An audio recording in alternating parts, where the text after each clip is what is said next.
Քրիստոս ամեն հայր մեր, որ երկինս է սուրբ եղեցի անուն քո։ Եկես սե արքայություն քո, եղեցին կամք քո, որպես երկինս եւ երկրի։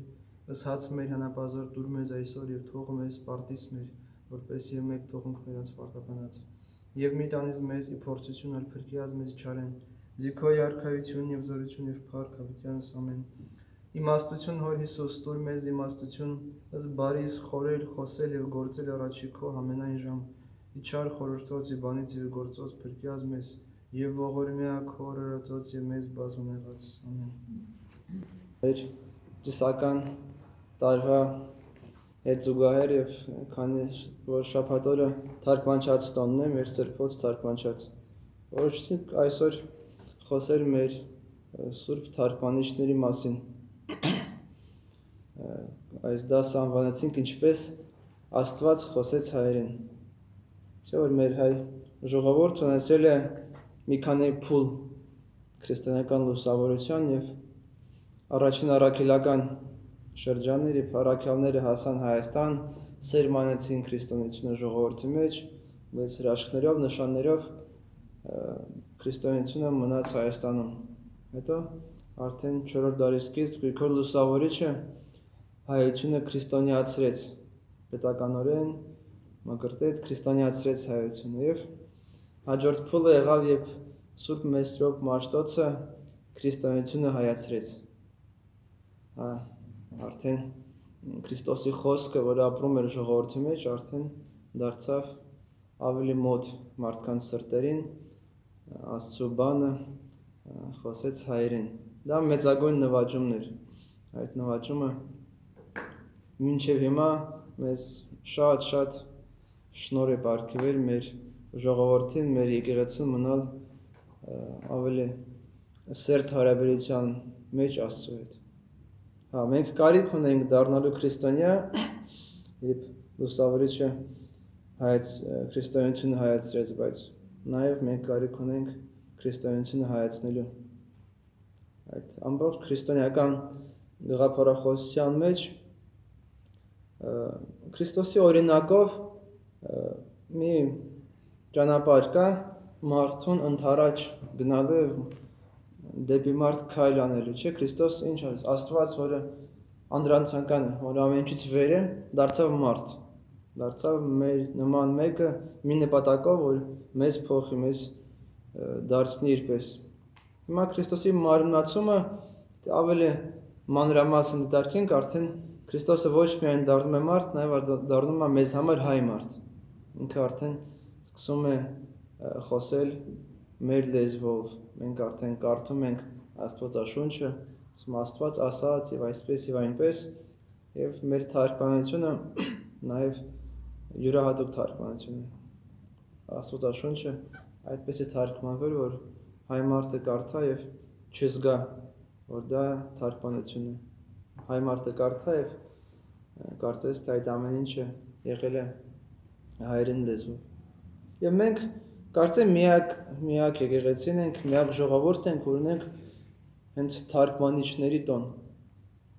Մենք առանձին տոն ունենք Սուրբ Մեսրոպի Սահակի եւ ընդհանուր թարգմանիչների տոն ունենք այս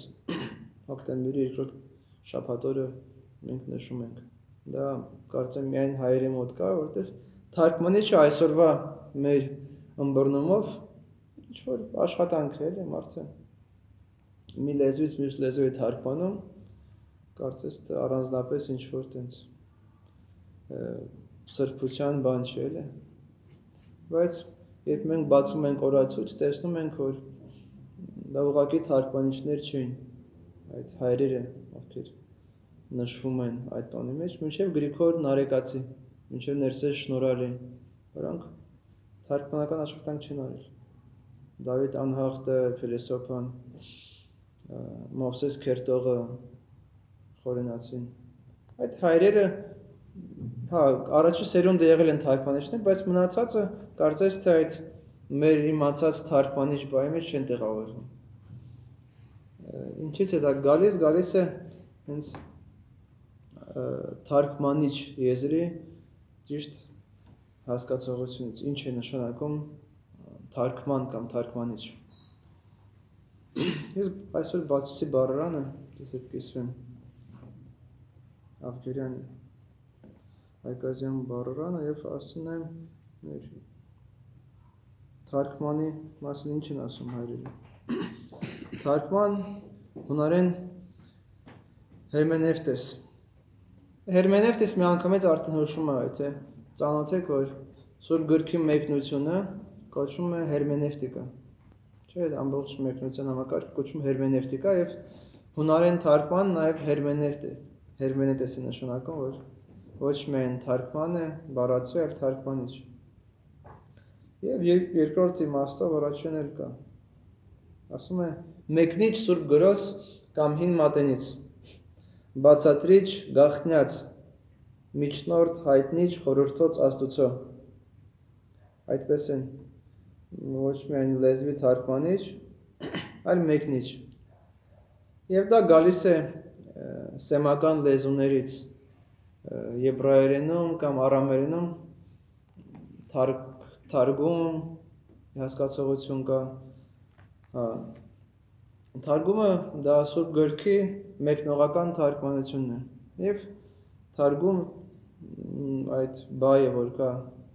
սեմական լեզուներում, նշանակում է ավելի շուտ մեկնել, բացատրել, մեկնաբանել։ Այսինքն բարի բուն իմաստով թարգմանիչը այն մեկն է, ով ինչ-որ բան մարդկանց համար մեկնաբանում է, սովորեցնում է, բացահայտում է, այդ ճակերտները բացում է։ Այդ կոնտեքստի մեջ, նշել կոնտեքստի մեջ ավելի հասկանալի է, թե ինչու մեր հայրերը կոչվում են թարգմանիչ հայրեր։ Ինչու է Գրիգոր Նարեկացին կոչվում թարգմանիչ։ Միգուցե դա շատերի մոտ հարց առաջացնի։ Թարգմանիչ է կոչվում, քանզի աստվածային հայտնության թարգմանիչ է եղավ։ Չէ՞ որ Աստված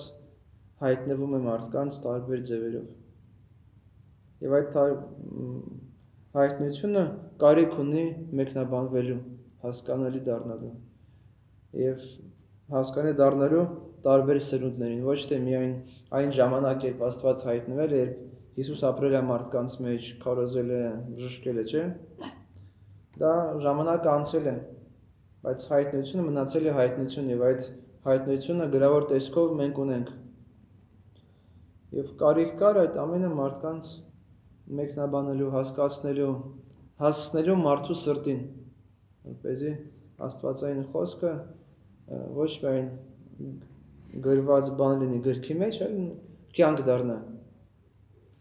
Եվ հենց այդ մարդիկ, ովքեր դարձան Աստվածային հայտնության մեկնաբանիչները, կոչվեցին Սուրբ թարգմանիչներ, Սրբոց թարգմանչած տոն ենք նշում։ Եվ այստեղ մի քանի բանի մասին ուզում եմ խոսել, թե ինչ առանձնահատկություն կա, ինչու այդ մարդիկ եկեղեցու սրբեր են համարվում։ Սրբերի մասին մենք խոսել ենք, արդեն պատկերացում ունենք, թե ովքեր են սրբերը եւ ինչու իրենք հենց այդ ձեռնամուխ եղան այդ գործունեությանը, ինչու այլ բան չարեցին, ինչն էր պատճառը, ինչն նրանց դրդեց, ինչն էր խնդիրը։ Նախ եթե սկսենք Մաշտոցի դպրոցից, այնտեղից էլ է թարգմանիչներ ասելով մենք իրենց պարագլուխ համարում ենք Մեսրոպ Մաշտոցին եւ Սահակ Պարթևին։ Այս հայրերը ապրել են 5-րդ դարի սկզբին, 4-րդ դարի վերջին, իրենք ոչ միայն եկեղեցական, ազգային գործիչներ են, մեծ գործիչներ եւ հանճար են։ Չգիտեմ, Մեսրոպ Մաշտոցի պես հանճար շատ քիչ են ծնվում։ Դարը, չգիտեմ, մի անգամ կամ չգիտեմ ինչ սկզբունքով, բայց շատ քիչ են։ Իր վարքը, երբ կարդում են, Կորյունն է իր աշակերտը գրել, ավելի ներկայացնում է որպես սրբակենցաղ վանական, ու ապրում էր խիստ կյանքով, բոկոտն, հողի վրա քնում էր, գիշեր-ցերեկ աղոթք էր անում։ Երբ նա գնում է Կեսարիա, իրեն Ակումիտ կոչում են։ Ակումիտը շարժում կար քրիստոնեության մեջ, անդադար աղոթողների շարժում, հետագայում վերածվեց աղանդի, նրանք ովքեր հերթափոխելով այդպես օրը գիշեր աղոթք էին անում, էլ չէին քնում։ Այդ չքնելու պատճառով այդպես ինչ խանգարումներ կան, դրա համար վերածվեց այդ աղանդավորական շարժմանը, բայց վանական շարժում էր դա ակումբների։ Երբ իրան տեսան, երբ այդպես եկավ Բյուզանդիայից, իրեն կոչեցին ակումիտ։ Իսկ մարդը ամբողջությամբ աղոթական կյանքով էր ապրում։ Ըստ պատմիչների, ըստ վկայությունների, մարդը մենք որ պատկերացնում ենք Մաշտոցը տենց մի, չգիտեմ, նստած էր պալատի մեջ, տենց մտածում եմ այդ A գրեմ, չգիտեմ, այդ ոնց լինի B գրեմ, իրար սազա։ Չէ, ինքը իրականության մեջ ավելի լուրջ կյանքով ապրող մարդն էր, որը այդ այբուբենը եղավ իր գործերից մեկը, եղավ բնական մի բխում իր այդ ամբողջից։ Հիմնականը իր այնց սեփակենցավ վարք եւ նվիրումը եկեղեցուն։ Ինքը որ պաշտոնը թողում է զինվորական, ատենապետի պաշտոնը թողում է, դառնում է վանական, հրաժարվում է աշխարհից եւ սկսում է ապրել հոգեվոր կյանքով։ Աղոթքի մեջ, ճգնության մեջ եւ հիմնում է դպրոցներ։ Ինչու որ հանճարը մարդը մի կողմից մեծագույն գիտնական էր, այսինքն կրթություն ուներ, լեզուներ գիտեր եւ միտքը շատ պայծառ էր։ Մյուս կողմից նաև այդ հոգևոր նկարագիրը եւ դրա հետ մեկտեղ կազմակերպչական տաղանդը, որ մարդը ոչ միայն տեղական մի բան անում, այլ ցանցի պես բան անում այդ։ Հայաստանում մենք դպրոցներ կազմելու, դպրոցներին, որպեսզի այդ շարունակական երևույթ լինի։ Իր անձի հետ չի կապում, որ ես եմ սովորեցնում եմ, ոչ դպրոց է ստեղծում եւ ամենաճիշտ ձև այդպեսին է մեր հիմա ինչու մենք շատ խնդիրներ ունենք, չէ ինչու են շատ անգամ ունենք ինչ-որ պակասներ, բաց թողումներ մեր եկեղեցում։ Մենք չունենք հստակ այդ դպրոցը, այդ շկոլա կոչվածը, որը ավանդական ձևն է, որը կապված չի անձի հետ, բայց դպրոցն է։ Եթե մարդը այդ դպրոցը անցել, ինքը արդեն ունի համապատասխան նկարագիր։ Դա հрьяաների մոտ շատ բացահայտ է։ Իրենք այդ ռաբինական դպրոցները, մարգարեական դպրոցներ ունեն։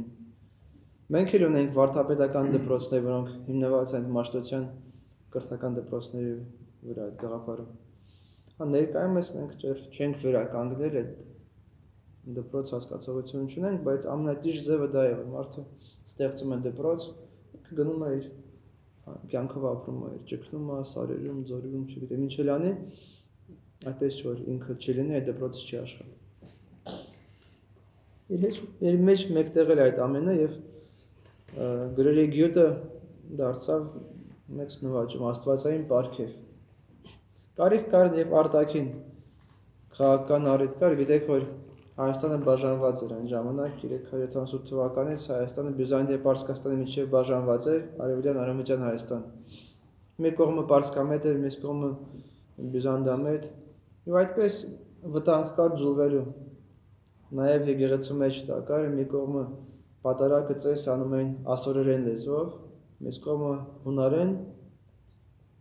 եւ հայի այդ միության խնդիր կար, թե երկու քրիստոնյաների հանդիպեին, կարողա չկարողանային այդ ամբողջը մեկ տեղվեին միասին ծես անային կամ չգիտեմ, այդպես դիալոգի կազմակերպում քննարկում էին, չէր ստացվել միգուցե, որտեվ եւ Սուրբ Գրքի լեզուն այլ էր եւ ընդհանուր դժվարություն կար։ Եվ անշուշտ քաղաքական բան կա, որ յուրաքանչյուր մեծ կայսրությունը ձգտում էր ձուլել հայերին, դարձնել իրենց լեզվի, մշակույթի եւ նաեւ կրոնի գրող։ Եվ այդ նվաճումը, ինչպես Մաշտոցը ասում, Կորյունն ասում, Մաշտոցի վարքում ասում է, որ պայքարի համար Մաշտոցը ստեղծեց 36 զինվորներ։ Այդ զինվորները եղան մեր ինքնության պահապանները։ Եվ հանճարը դա առանձին երևի թեմա է, թե ինչքան է հանճարեղ է մեր այբուբենը, ինչքան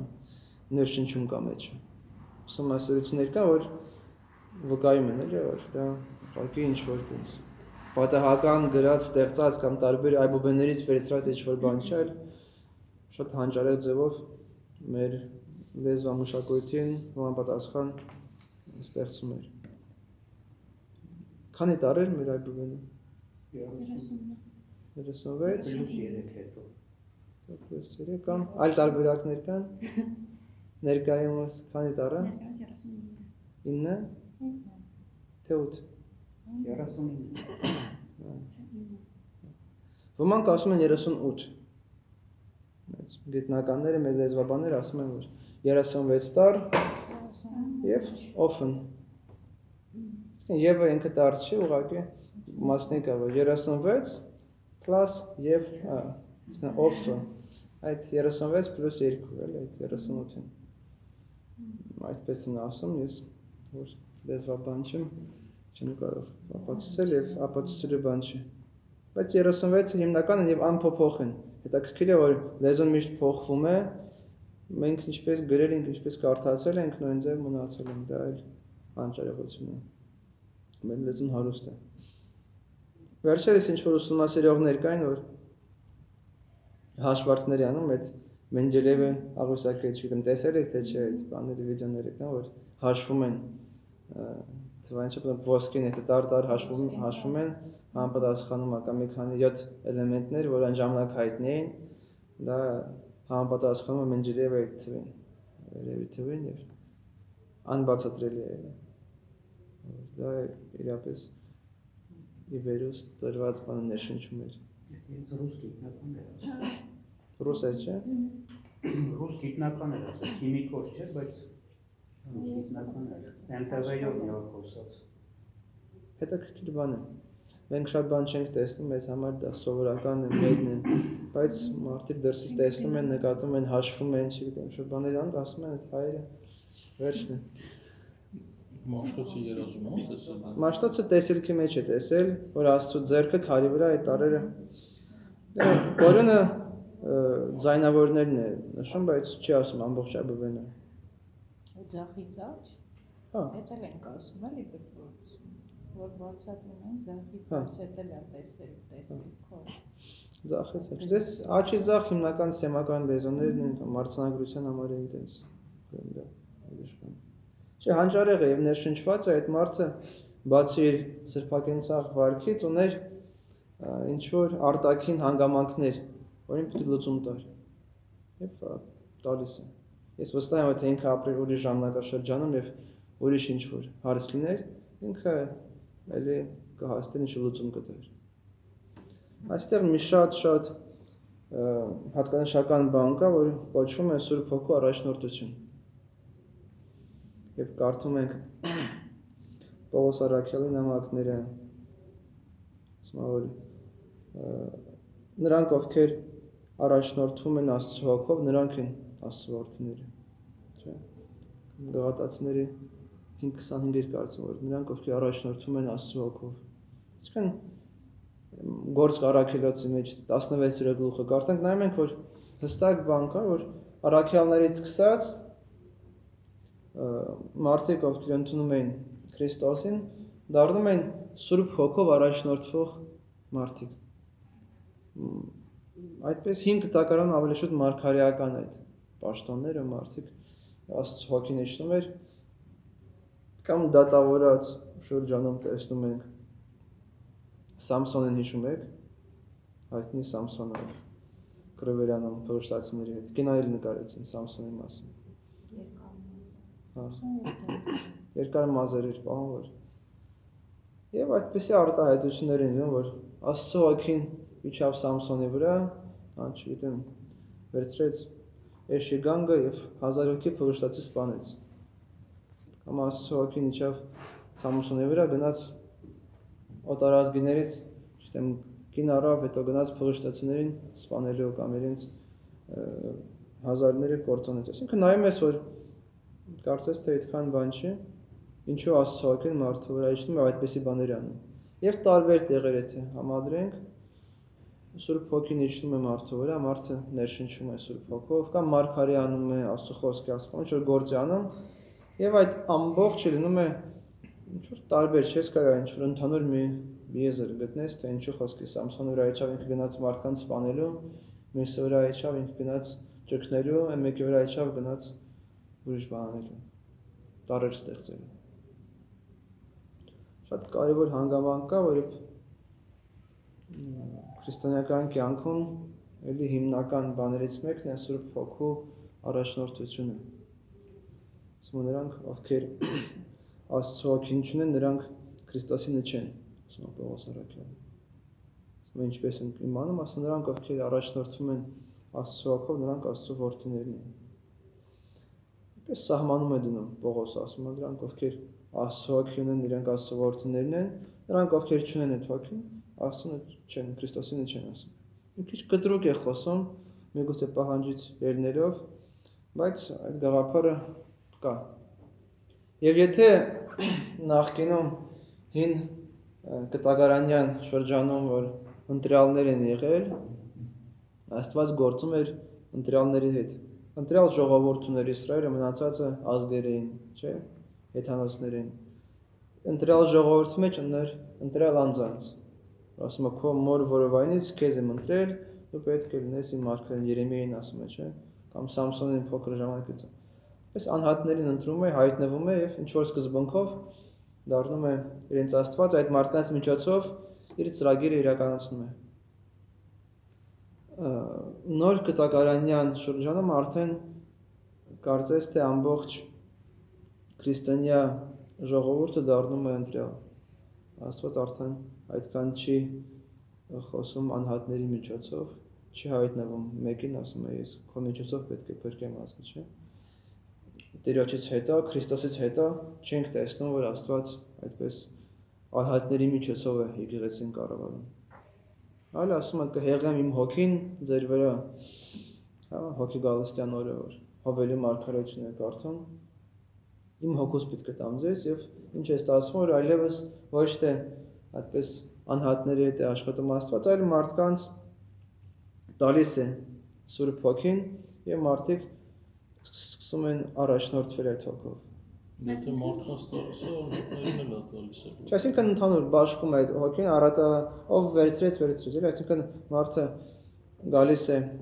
առաստված, դարձի է գալիս, մկրտվում է, դառնում է քրիստոնյա, մկրտության ժամանակ, դրոշմի խորհրդի ժամանակ ինքը ստանում է Սուրբ Հոգին։ Շատ անգամ մենք լսում ենք, որ ստանում է Սուրբ Հոգու շնորհները, դա մի քիչ ավելի կաթոլիկ մեկնաբանությունն է, հենց Սուրբ Հոգին։ Մարդը դառնում է Սուրբ Հոգու տաճար։ Պետք չէ զանազանել, ասել, որ շնորհներն են ստանում կամ պարգևները։ Հա, պարգևները հոգու հետ միասին են գալիս։ Այդպես չէ, որ հոգին մնում է ինչ-որ առանձին մի վայրում, մարդը ինչ-որ շնորհներով դառնում օժտված։ Ոչ։ Մարդը մկրտությամբ ստանում է Սուրբ Հոգին եւ այդ Սուրբ Հոգին դառնում է իր կյանքի այդպես առաջնորդող մեկը։ Մտնում է անհատական հարաբերության մեջ Սուրբ Հոգու հետ եւ դրոշմվում է, դառնում է Սուրբ Հոգու տաճար։ Եվ այդ Սուրբ Հոգու առաջնորդությունը մարդուն տալիս է իմաստության շնորհ ըստ իրավիճակի ճիշտ որոշում կայացնելու։ Թարգմանիչները այդ ամբողջ շարժումը իրենք պետք է ըստ իրավիճակի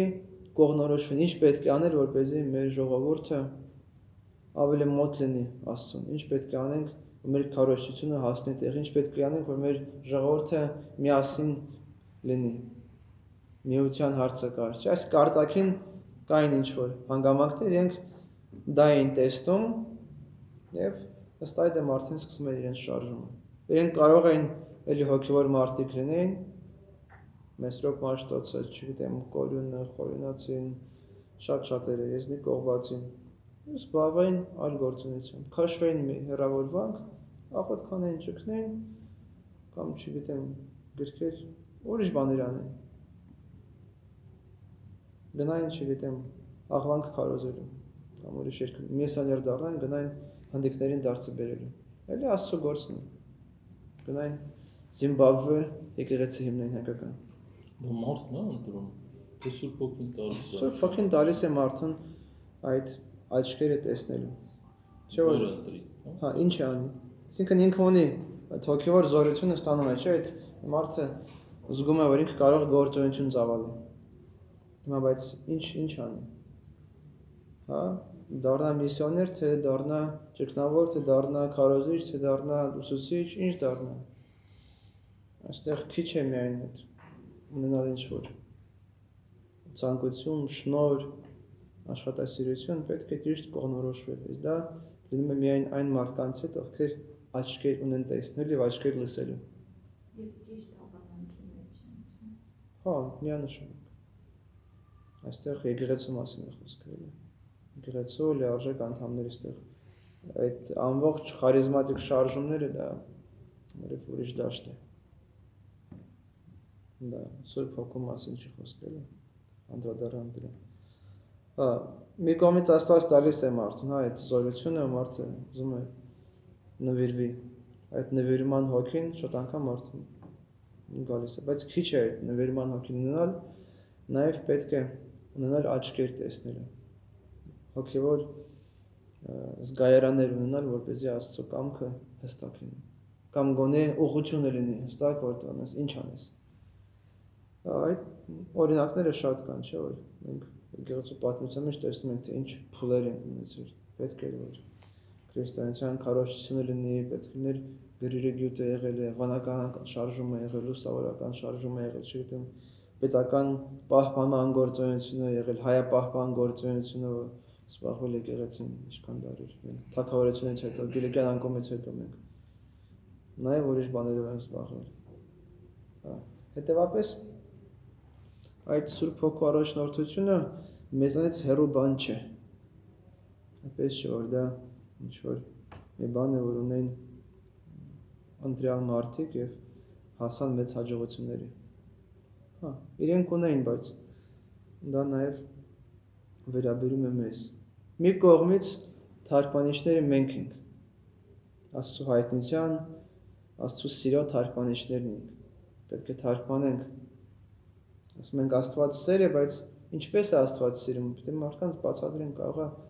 այդ սերը դրսևորել տարբեր ձևերով։ Չէ՞, կարող է մարդը իցնե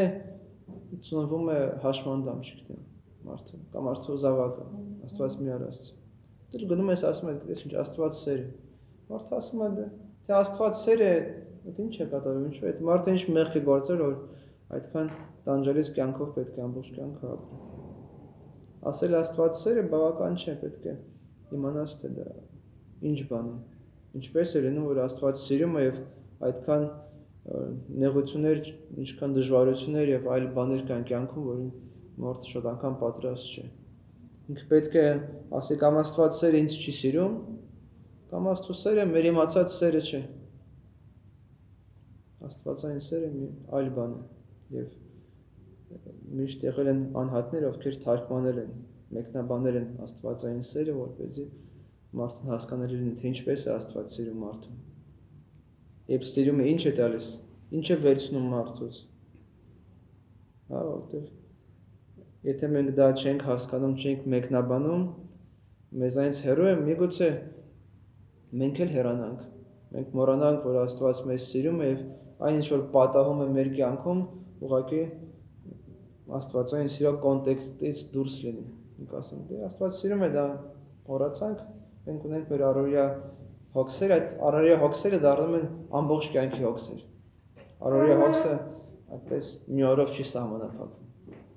Մենք մտնում ենք այդ առօրյա խառնաշփոթի հոգսերի մեջ, ինքը մի օրով երբեք չի սահմանափակվում, դառնում է ամբողջ կյանքի,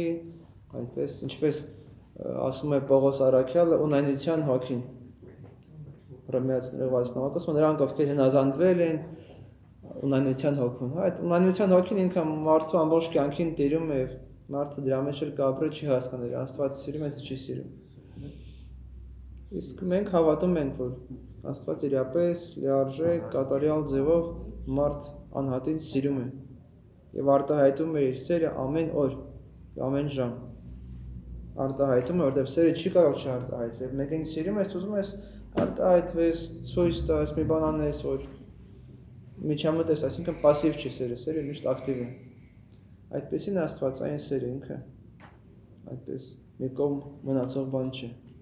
Շատ անգամ այդ սերը խրատական է։ Ծնողը երբ սիրում է զավակին, շատ անգամ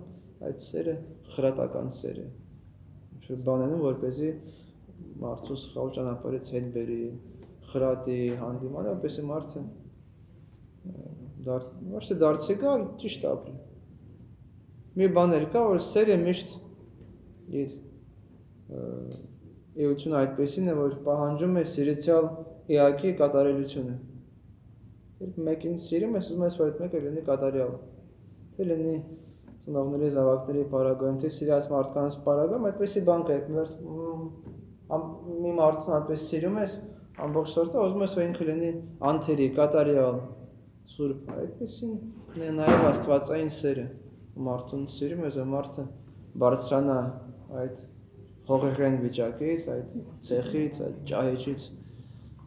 հայացքը բարձրացնի դեպի երկինք եւ ճանաչի Տիրոջ կամքը, Տիրոջ սերը դուրս գա դրանից։ Այդ աստվածային սերը թարգմանելու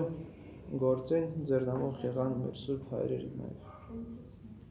Գրիգոր Նարեկացու գործունեությունը գետը մեծ մասով դա էր։ Իր մատյանը, իր մնացած երկերը այդ մասին են խոսում, ինքը փորձում է Աստծո կամքը, Աստծո սերը մեկնաբանել, բացահայտել մարդուն սրտին հասնել, որպեսզի մարդը դա զգա, լինի մեղքերից ազատվելու միջոցով, լինի այլ բաների միջոցով, որ մարդը կարողանա հասկանա, թե Աստված իրենից ինչ է ուզում։ Ներսեր շնորհալին։ Իր երկերին եմ ես կարծես, թե ինչ-որ կարդում ես, զգում ես, որ ինչ-որ ձև ինքը քեզ մոտեցնում է Աստծուն։ Ինքը քեզ Տիրոջ կամքը, Տիրոջ անձը քեզ համար դարձնում է հասկանալի։ Ամբողջ հայրաբանական գրականությունը այդպիսի ուղղվածություն ունի, երբ կարդում ես, կարծես թե ավելի լավ ես սկսում ճանաչել Աստծուն։ Կամա թե ակամա դա լինում է, խմորվում ես այդ հոգով։ Իրենք ունեն այդ նպատակը։ Չգիտեմ, դա եղել է կամա թե ակամա իրենց մոտ։ Իրենք նպատակ են դրել, թե դա բխել է իրենց գրիչից, բայց այդպես է ստացվում, որ ինչքանով կարդում ես, ավելի մոտենում ես Աստծուն եւ ավելի ճանաչում ես Աստվածային կամքը, Աստծո ներգործությունները, Աստվածային սերը։ Դա է թարգմանչած խորհուրդը։ Ոչ միայն վերցնել մի մատյանից ուրիշ մատյան թարգմանել ինչ-որ բան, այլ հենց Աստծուն, Տիրոջը ճիշտ ձևով մարդկանց ներկայացնելը մեկնաբանել։ Եվ այդ նպատակով մարդը շատ ջանք կարող է թափի, որպեսզի հասնի, բայց պետք է Աստծո հոգին։ Մարդը չի կարող իր ջանքերով, իր իմաստությամբ, իր խելքով դառնա հենց Աստծո խորհուրդների թարգմանիչ։ Չէ՞։ Որտեղ խորհուրդ է, ամբողջ հոգևոր կյանքը շրջափակված է խորհուրդներով։ Ամեն բանը խորհուրդ է։ Աղոթքը խորհուրդ է, եկեղեցին խորհուրդ է, կյանքը, մահը, հանդերձյալ աշխարհը, ամեն բանը ինչ-որ խորհուրդ է, որը մարդը չունի լիարժեք սահմանված գիտելիք այդ մասին։ Մտնում ենք հոգևոր աշխարհի մեջ, մենք այդպես մտնում ենք այդ խորհուրդների մեջ եւ այդպես լողում ենք։ Կարող է ամբողջ կյանքը պատկերացում ունենանք, բայց չկարողանանք արտահայտվել մեզ հարցնեն խոսքը, ինչ բան է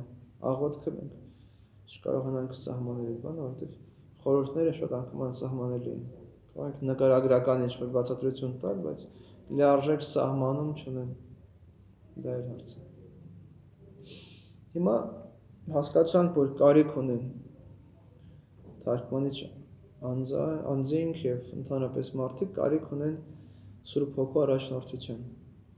Իսկ մեզ ինչ է պետք, որպեսզի մենք լինենք նրանք, ովքեր առաջնորդվում են Սուրբ Հոգով, Աստծո որդիները, ըստ Պողոսի։ Ինչպես է մարդը հարաբերություն ստեղծում Սուրբ Հոգու հետ, ինչպես է ապրում, ինչպես է Սուրբ Հոգին նրան առաջնորդում։ Դա կենսական հարց է։ Իսկապես մարդու հոգևոր կեցությունը պայմանավորված է այդ հանգամանքով։ Ինչպես ենք մենք առաջնորդվում, մենք չենք առաջնորդվում, զգում ենք, չենք զգում։ Դա էլ հարց է, շատ նուրբ է։ Սուրբ Հոգին ըստ էության եկեղեցում էլի այդպես մնում է ինչ-որ անբացատրելի մի էակ։ Պատկերվում է շատ անգամ աղավնու տեսքով, որ ավելի բարդացնում է մեր գործը։ Ինչ-որ զրույց կար մի քահանա չինացու հետ այդպես խոսում էր, այդ չինացին ասում է, քրիստոնեությունը արդեն կարծես հասկացել եմ խորհուրդները ամեն բանը, հայրը, որդին, բայց ասում են խորհրդը որ թրջունների դերը այդպես չհասկացա։ Կարող են բացատրել էլ այդ դերից մոտ այդ չինացի կան չէ տենց չգիտեմ թրջուններ կան ջութական, ասում է այդ խորհրդը որ թրջունը այդպես անհասկանալի դարձավ մնացել է։ Մեզ մոտ է որ մենք կոչվում ենք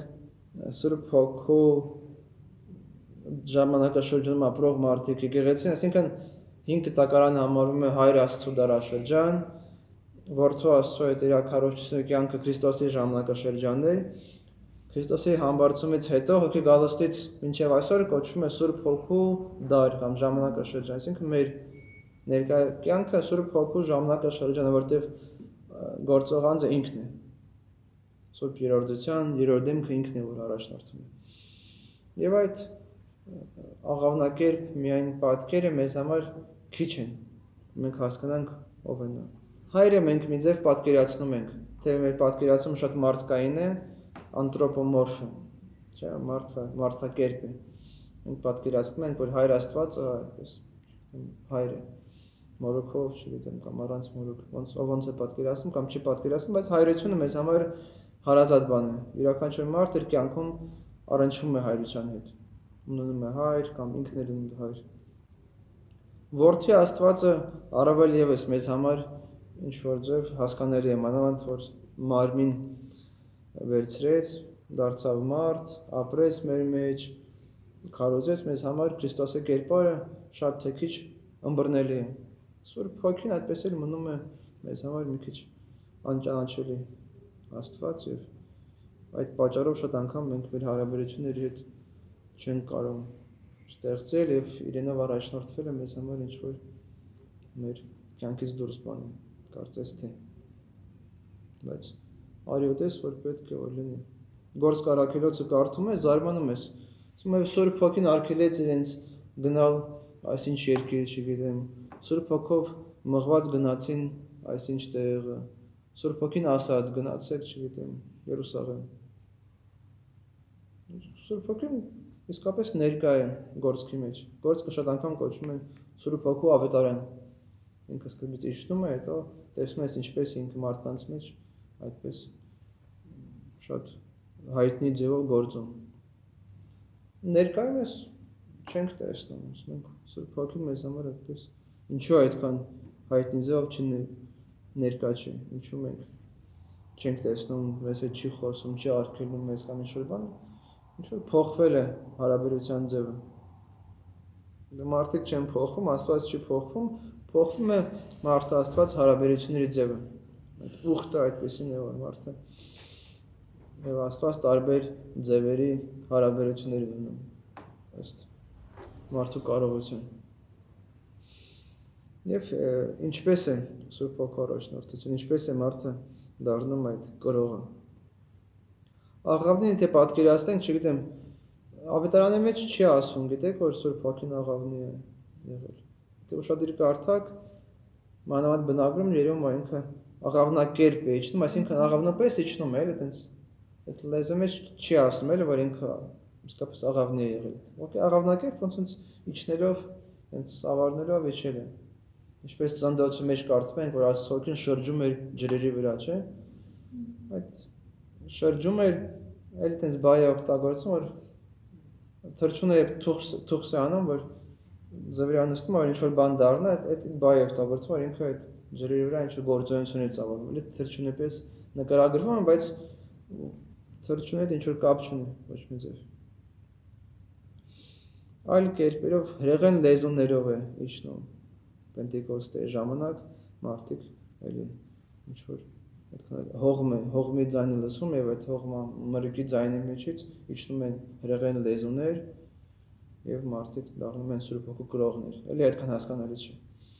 Եվ մնում է մեզ համար խորհուրդ։ Ինչպես պետք է մարդը այդ Սուրբ Հոգուն իր մեջ ունենա։ Փոքրիկ իշխանի մեջ, չգիտեմ, ինձ թվում է կարդացած կլինեք, չէ՞։ Ինքը աղվեսի հետ խոսում է, ընտելացնես, ինձ ասում է աղվեսի։ Ինչպես պետք է ընտելացնեմ քեզ, Ասում ես կկանգնեմ այն քարի մոտ, դու այնտեղ հետ ասում ես ավելի մոտիկ կլինի, դու ավելի մոտիկ, ասում ընթացքում այդպես դու միմյանց մոտենալով, այդպես դու ինձ կընտելացնես։ Դա միտքը նման մի բան է տեղի ունենում, երբ մարդը Սուրբ Հոգու հետ փորձում է հարաբերություն ստեղծել, ինքը դառնում է։ Ինքը այդպես անմիջական մի բան չէ, այդպեսի հայտնիական բան չէ, որ մարդը, չգիտեմ, Ալելույա ասեց, Սուրբ Հոգին իջավ, մարդը սկսեց լեզուներով խոսել եւ այլևս ինքը մարգարե։ Ինքը ավելի շուտ ընտելացման process է, մեկը մյուսին մոտենում են, քայլ են անում դեպի միմյանց եւ վերջը մարդը դառնում է այդ հոգու գրողը։ Եվ բաներ կան, մարդու կյանքում խանգարում են դառնալ այդ Սուրբ Հոգու գրող։ Բաներ կան, մարդու խանգարում են առաջնորդվել Սուրբ Հոգով։ Ինչ բաներ կան մարդը։ Սուրբ Հոգին այդպես ներկա է, կենդանարար հոգի է։ Ինքը միշտ աշխարհում ներկա է, ինքը կյանք է տալիս ամբողջ բնությանը։ Ամեն մի բջջին, ամեն մի էակին նա տալիս է կյանք։ Առանց Սուրբ Հոգու մեր անգամ տեսանելի աշխարհը չի կարող գոյություն ունենալ։ Ինքը կյանք տվող հոգի է։ Ինքը ներկա է, բայց մարդը իր հետ մտնում է անհատական հարաբերության մեջ, այն ժամանակվանից դառնում է այդ Սուրբ Հոգով առաջնորդվողը, գրողը, Սուրբ Հոգին իջնում է իր վրա, ինքը այդպիսի բաներ է անում, որ փոխում է ոչ միայն իր կյանքը, նաև շրջապատը։ Սուրբ հայրերը այդպես ենք տեսնում էին, այդ Սուրբ Հոգին կրում էին եւ ըստ իրավիճակի այդպիսի բաներ են անում, որ մենք մինչև հիմա հիշում ենք եւ գնահատում ենք։ Մենք էլ ենք դրա կարիք ունենք, մենք էլ կարիք ունենք մեր անձերը դարձնելու Սուրբ Հոգու տաճար։ Մենք կարիք ունենք դառնալու աստվածային հայտնության թարգմաններ, մեկնիչներ, մեկնաբաններ, բայց մինչև դառնալու մեկնաբաններ պետք է ինքդ քեզ համար հասկանաս, ինքդ քեզ համար մեկնես, որ ինչ է դա։ Առանց նրան չես կարող, չէ՞, ուրիշը ներկայացնել, մինչև ինքդ դրա կողը չդառնաս, մինչև քո սրտում չզգաս, մինչև քո միտքը չլուսավորես, չպայծառեցնես դրան։ Դա մեր ամենօրյա հոգևոր կյանքի քայլերի կախված է, մենք ինչպես ենք ապրում, որ Աստծո Հոգին մեզ հետ լինի, մեզ առաջնորդի։ Այսինքն դա մեզանից է կախված, թե դա շնորհ է։ Մեզանից կախված է, այսինքն Աստծո կողմից քայլը արված է, ինքը արդեն այստեղ է եկած է, ինքը արդեն պատրաստ է հարաբերություն ստեղծելու քո հետ, հիմա դու ինչպես ես քեզ դրսևորում, ինչքանով է քո սիրտը բաց, քո հոգին բաց, քո միտքը բաց, ինչքանով ես դու պատրաստական դառնալու այդ հոգու գրողը եւ ունես դու այդ հոգեվիճակը, թե ոչ։ Ովքեր են Սուրբ Հոգու գրողները, ում ենք ճանաչում։ Մարգարեներին ճանաչում ենք հենց կերպարը մեզ համար կա Սուրբ գրքում նկարագրված է, հետաքրքիր է բավականին։ Նոր Կտակարանի մեջ առաջինը հանդիպում ենք Սուրբ Մարիամներ, որ դառնում է, չէ, Սուրբ Հոգու գրող, ասում է Սուրբ Հոգին կիջնի քո վրա եւ բարձրացրել զորությունը Հովանի կլինի քեզ։ Հրեշտակերով հայտնվում է հենց Սուրբ Հոգուց է խոսում։ Ավետման պահը, չէ, Ղուկասի առաջին գլուխը, որ պետք է մարդուն Սուրբ Հոգով ստանա այդ շնորհը, հղիացումը, չէ, չի ասում ավետարանը բառացի, բայց ասում է ինչպես կլինի ինձ այդ, ասում է Սուրբ Հոգին կիջնի վրա, բարձրացրել զորությունը Հովանի կլինի քեզ եւ կծնես որդի։ Իսկ այդպիսի բաց, այդպիսի պատրաստ անձնավորություններ Սուրբ Մարիամը, որ Սուրբ Հոգին իր մեջ է բնակվում եւ գերբնական ծննդյամբ ծնվում է Փրկիչ իրենից։ Եվ Մարիամը մեզ համար շատ լավ օրինակ է իրենից ինչ պատկերացում, ինչպես ենք տեսնում իրան, ինչպեսին է Մարիամը, դա արդեն չափանիշ է։ Ինքը ասում է եւ Աստծուն մեծարում է, ասում է, որ հայեցավ իր խոնարհություն աղախնոյիրը, որ տեսավ իր աղախնու խոնարհությունը։ Չէ, այդ բանն է։ Այդ բանը նշում, որ Աստված տեսավ իր դոստերի, իր աղախնու խոնարհությունը, դրա համար իրան բարձրացրեց։ Եվ այդ մի բանը Աստծո առաջ խոնարհ եւ բաց լինելը երևում է այդ բոլոր անհատների հետ, ում հետ Աստված գործ ունի։ 5 տակարան Երեմիան հայտնվում է, Աստված իրան հայտնում, ասում է Աստված ես մանուկ եմ անվարժ, ոնց պետք է անեմ։ Մովսեսը որ գնում ասում է խոսել չգիտեմ։ Մարդիկ ունեն իրենց մասին շատ ռեալ եւ շատ ոչ այդքան բարձր կարծիք։ Իրենց արժանի չեն համարում երբեք։ Չես տեսնում մեկին, ով ասում է ես արժանի եմ դրան։ Մարդիկ բավականին լավ տեսնում էին իրենց թերությունները, իրենց սխալ տեղերը եւ չեն մեծամտանում, բավականին խոնարհ են։ Եվ այդ բանը տեսներով Աստծո ոգին գալիս էր իրենց վրա։ Շատ անգամ իրենք եւ տեսնում ես ինչ որ երկմտում են, չեն հավատում, ասում Մարիամը խռովեց իր սրտում։ Ինչ խռովեց, ինչու խռովեց, ինչ խնդիր կար,